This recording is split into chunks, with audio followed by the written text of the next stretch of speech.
സങ്കീർത്തനം 28. യഹോവ, ഞാൻ നിന്നെ വിളിച്ചപേക്ഷിക്കുന്നു, എൻ്റെ പാറയായുള്ളവയെ നീ കേൾക്കാതിരിക്കരുതേ.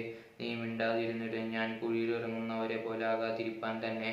ഞാൻ എൻ്റെ കൈകളെ വിശുദ്ധന്മാർ മന്ദിരത്തിങ്കിലേക്ക് ഉയർത്തി നിന്നോട് വിളിക്കുമ്പോൾ എൻ്റെ യാചനകളുടെ ശബ്ദം കേൾക്കണമേ. ദുഷ്ടന്മാരോടും അകൃത്യം ചെയ്യുന്നവരോടും കൂടെ എന്നെ വലിച്ചു കൊണ്ടുപോകരുതേ. അവർ കൂട്ടുകാരോട് സമാധാനം സംസാരിക്കുന്നു, എങ്കിലും അവരുടെ ഹൃദയത്തിൽ ദുഷ്ടത ഉണ്ട്. അവരുടെ ക്രിയയ്ക്ക് തക്കവണ്ണം പ്രവൃത്തികളുടെ ദുഷ്ടതയ്ക്ക് തക്കവണ്ണവും അവർക്ക് കൊടുക്കണമേ. അവരുടെ കൈകളുടെ പ്രവൃത്തി പോലെ അവരോട് ചെയ്യണമേ. അവർക്ക് തക്കതായ പ്രതിഫലം കൊടുക്കണമേ. യഹോവയുടെ പ്രവൃത്തികളെയും അവൻ്റെ കൈവേലയെയും അവർ വിവേചിക്കായ്കൊണ്ട് അവർ അവരെ പണിയാതെ ഇടിച്ചു കളയും. യഹോവ വാഴ്ത്തപ്പെട്ടവനാകട്ടെ.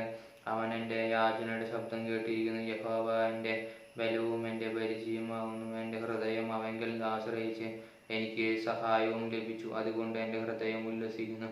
പാട്ടോടെ ഞാൻ അവനെ സ്തുതിക്കുന്നു. യഹോവ തൻ്റെ ജനത്തിൻ്റെ ബലമാകുന്നു. തൻ്റെ അഭിഷക്തനെ അവർ രക്ഷാദുർഗമാകുന്നു. നിന്റെ ജനത്തെ രക്ഷിച്ച് നിന്റെ അവകാശത്തെ അനുഗ്രഹിക്കണമേ. അവരെ മേച്ചെന്നേക്കും അവരെ വഹിക്കണമേ. ആമേൻ.